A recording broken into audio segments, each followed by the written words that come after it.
A special thank you to each of our subscribers who make this channel possible. Here's today's story. In a highly charged atmosphere, Health and Human Services Secretary Robert F.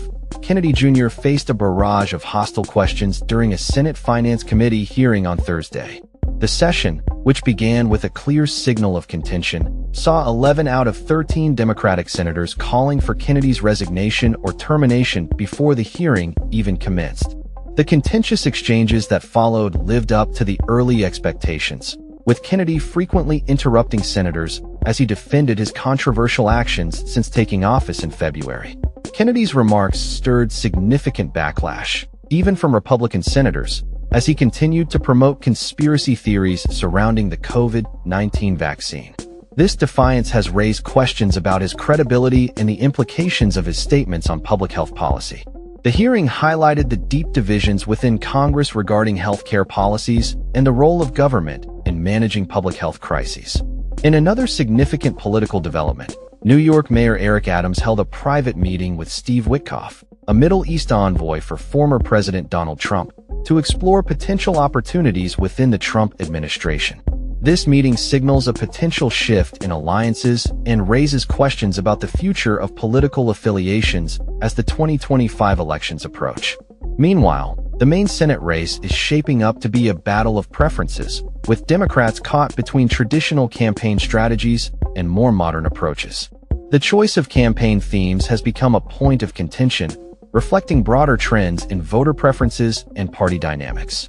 In a separate incident, tensions flared outside the Longworth House office building as Representative Tim Burchett, Republican Tennessee, found himself in a physical altercation with a protester following the conclusion of House votes for the week.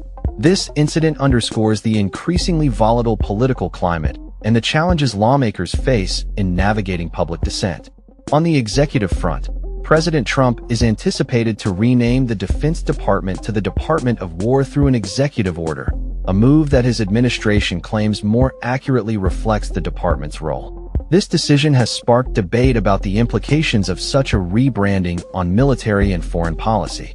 In a bold challenge, New York City mayoral candidate Zohran Mamdani has called on President Trump to participate in a televised debate, criticizing the White House for its attempts to influence local elections. This challenge highlights the ongoing tensions between local and federal political dynamics. During the Senate hearing, Senator Bill Cassidy, Republican Louisiana, posed a provocative question to Kennedy, asking if he believed President Trump deserved a Nobel Prize. This question not only reflects the divisive opinions surrounding Trump, but also illustrates the complexities of political discourse in the current climate. The White House has also come under scrutiny for targeting opponents, including a Federal Reserve governor, for having multiple primary residences listed on loan documents. This scrutiny raises ethical questions about the administration's approach to political opposition. In a controversial move, President Trump ordered the military to take lethal action against individuals aboard a boat suspected of drug smuggling, a decision that has drawn criticism regarding the use of military force in domestic law enforcement. In higher education, Northwestern University President Michael Schill announced his resignation, joining a growing list of university leaders stepping down during a tumultuous period in academia. This trend may indicate broader challenges facing educational institutions in the current political and social climate. Gabriel Sterling, a prominent advocate for Georgia's voting system, has entered the Republican race for Secretary of State, signaling a potentially competitive primary as the state prepares for upcoming elections. In Massachusetts, Governor Maura Healey, D., has mandated that health insurers cover vaccines recommended by the state's Department of Public Health, a move aimed at enhancing public health measures amid ongoing debates about vaccine accessibility. Following a tragic shooting at a Catholic church in Minneapolis, senior Justice Department officials are considering proposals to limit the rights of transgender individuals to possess firearms. This potential policy change has sparked significant debate about gun rights and public safety.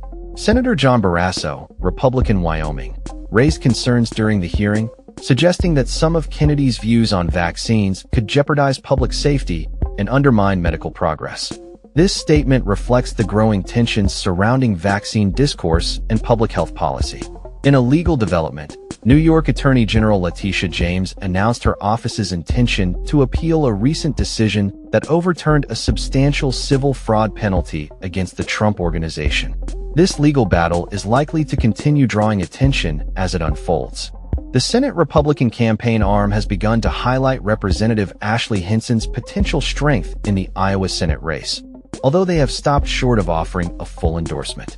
This move indicates a strategic approach as the party prepares for upcoming elections. Federal Reserve nominee Stephen Moran has assured Senate lawmakers that he does not intend to resign from the Trump administration if confirmed, emphasizing his commitment to serving in the role.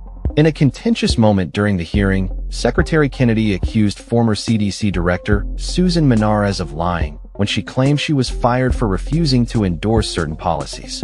This accusation adds another layer of complexity to the ongoing debates regarding public health leadership. Finally, the District of Columbia's Attorney General has initiated legal action to end the deployment of the National Guard in Washington, following a federal judge's ruling regarding the Trump administration's actions. This legal maneuver reflects the ongoing tensions between local and federal authorities as the political landscape continues to evolve. That's all for this story. We upload videos every day covering many different subjects, so hit that subscribe button to stay informed. Thanks for watching.